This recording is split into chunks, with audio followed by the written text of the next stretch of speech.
Kudus, kudus, kudus. Suara kernet bus itu membuyarkan lamunanku yang sedari tadi sibuk mengeja kenangan indah 5 tahun yang lalu.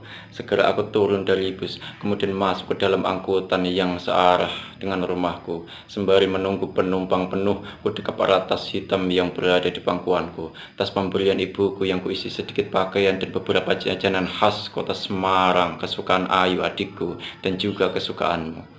Setelah angkutan berjalan, kembali aku menenggelamkan diri dalam lamunanku. Ya, beginilah orang yang sedang sakau terbenam rindu. Aku tak peduli orang yang berdesak-desakan di depan dan kanan kiriku. Aku terus membangun hayalku. Kubayangkan betapa erat ibuku memelukku sembari meneteskan embun rindu dari kelopak mata yang memendar haru. Terbayang betapa engkau terburu-buru mengangkat dari telepon dariku. Seseorang yang begitu sabar memegang setiamu. Setelah sampai di rumah, seperti yang kubayangkan, ibuku menjawab salamku sembari berlari memelukku dalam-dalam. Bapakku menyusul dari belakang kemudian ikut antri, ingin memeluk jagoannya baru saja pulang. Adikku tak mau ketinggalan, ia menggamit tanganku kemudian menggandengku masuk ke dalam kamar. Lalu, bapak ibuku membuntutiku dari belakang. Mereka ingin mendengar semua kisahku ketika mondok di Semarang. Usai melepas rindu dengan keluargaku, aku segera meminta ponselku yang selama ini dibawa dan dirawat oleh adikku. Ponsel jadul hadiah ulang tahun darimu sewaktu SMA dulu. Cie, mau ngabarin Mbak Jenar ya? Ledek adikku sembari menyodorkan ponselnya pada aku, dan aku pun tersenyum sedikit malu. Tak sabar aku ingin mendengar suaramu, suara kekasihku yang biasanya hanya bisa aku dengar melalui gelombang rindu. Tak sabar aku ingin mendengar ocehan manjamu yang biasanya hanya bisa aku dengar melalui radar hayalku. Tak sabar aku ingin meluapkan dendam rinduku yang telah begitu lama membatu. Setelah hendak ku telepon nomormu, kudapati pesan darimu begitu panjang dan mengendap 1 minggu di ponselku. Pesan yang dengan seketika melalap kebahagiaanku. Pesan yang membuatku kalap kalut, aku carut marut hanyut karam dalam lembah sembilu. Kau sapa aku di awal pesanmu, kemudian kau lanjut dengan rentetan cerita yang sekaligus menjadi bingkisan luka bagiku. Mas, Jenar tahu dan Jenar yakin selama ini hari-hari Mas selalu disesaki akan rindu yang begitu menggebu. Jenar yakin bongkahan rindu di hati Mas pasti lebih keras daripada batu dan lebih luas dari tempayan Mahameru. Sama, rindu Jenar juga begitu. Jenar rindu akan hadirnya Mas, Jenar rindu akan candanya Mas, Jenar rindu kejailan Mas, Jenar rindu akan isengnya Mas, Jenar rindu menjahili Mas, Jenar rindu dan selalu rindu sama Mas. Mas, bertahun-tahun Jenar selalu memupuk dan menyiram semai kerinduan agar tak layu oleh terik keraguan. Mas, bertahun-tahun Jenar selalu menjadi atap dari api kerinduan agar tak padam oleh bimbang yang menghujan. Mas, bertahun-tahun Jenar menjadi benteng yang menjulang agar megah istana kerinduan tak roboh oleh terpa badai kebingungan. Mas, bertahun-tahun Jenar menjadi jangkar bahtera kerinduan agar tak tersapu ombak yang tersudut dalam sudut keputusasaan. Mas, terima kasih. Selama ini Mas begitu sering bergerilya merayap menyelinap dalam mimpi dan lamunan Jenar. Mungkin hanya itu yang bisa Mas lakukan selain merapal nama Jenar di dalam doa Mas setiap malam. Mas, dalam pesan ini, Jenar mau meminta maaf yang begitu dalam. Mas, maafkan Jenar jika selama Mas mengenal Jenar, Jenar banyak salah sama Mas. Mas, maafkan Jenar jika pesan ini akhirnya membuat Mas sedih dan terluka. Mas, maafkan Jenar karena Jenar tak bisa mempertahankan mahligai cinta yang Mas berikan. Mas, maafkan Jenar karena akhirnya Jenar harus kalah, luluh, runtuh dan menyerah, tak bisa menjaga kepercayaan yang Mas berikan, tak bisa menjaga kesetiaan yang Mas patrikan. Mas, maafkan Jenar. Mas, bergemuruh hati Jenar menulis pesan ini untuk Mas. Tak kuasa Jenar menahan tangis yang begitu deras. Mas, 7 bulan yang lalu, Bapak meminta Jenar untuk menikah dengan salah seorang putra kiai dari Rembang. Mas, jangan mengira Jenar tak mempertahankan dan tak memperjuangkan cinta Mas.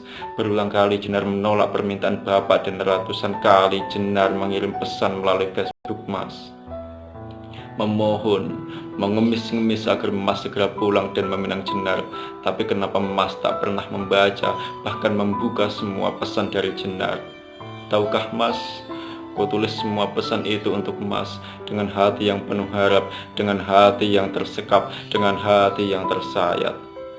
3 bulan setelah Bapak menyodorkan tawaran kepada Jenar, putra Kiai itu datang, lengkap bersama abah uminya.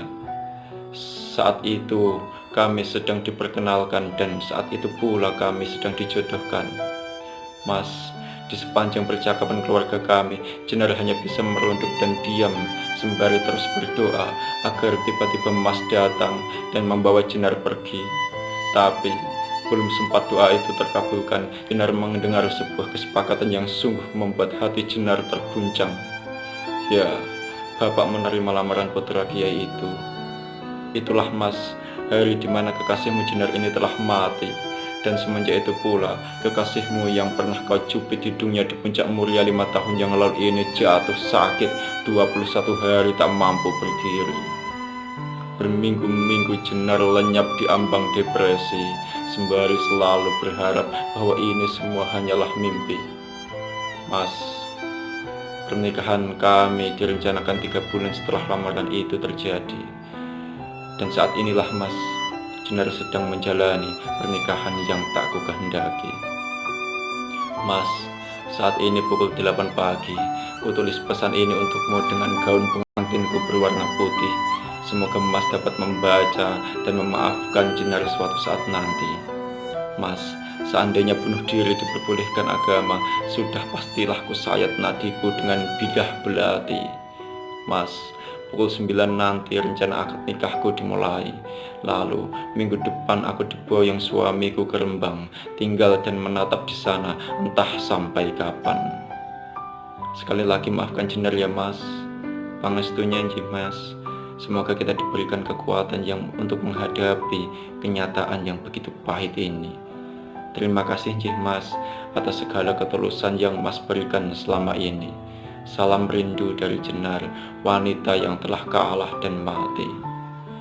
Usai membaca pesanmu, dengan segera aku telepon nomormu. Ingin ku yakinkan bahwa pesanmu itu hanyalah gurau. Ingin ku pastikan bahwa kau hanya bercanda akan hal itu. Setelah ku telepon berkali-kali, ku dengar nomormu tak bisa dihubungi. Ku telepon lagi, nomormu tetap tak bisa dihubungi lagi. Terus begitu kulakukan hingga puluhan kali.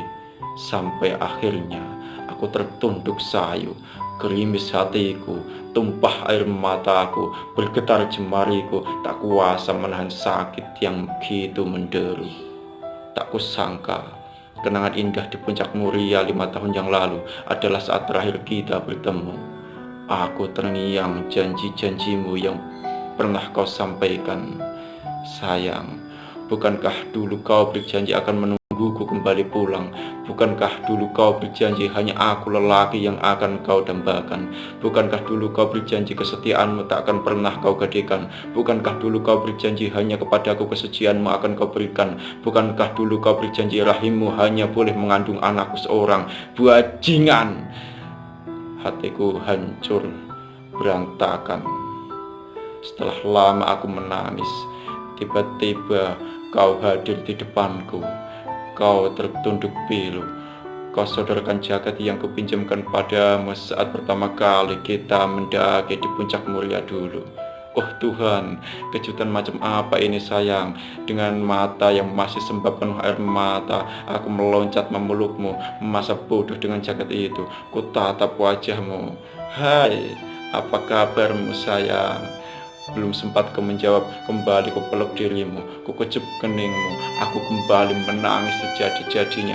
Rindu yang begitu lama terpendam kini tumpah berserakan. Namun akhirnya aku terheran-heran. Kenapa kau terdiam? Kenapa kau juga menangis terseduh-seduh?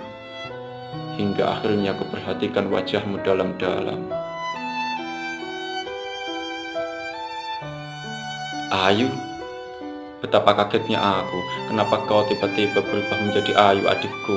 Aku tak percaya, aku kebingungan, aku kembali duduk di kasurku, aku kembali merunduk, aku terpasung kegilaanku. Sayang, ku ceritakan ini padamu, meskipun selamanya kau takkan pernah membaca dan mendengar betapa hancurnya hatiku. Jenar, karya Munawar Khalid.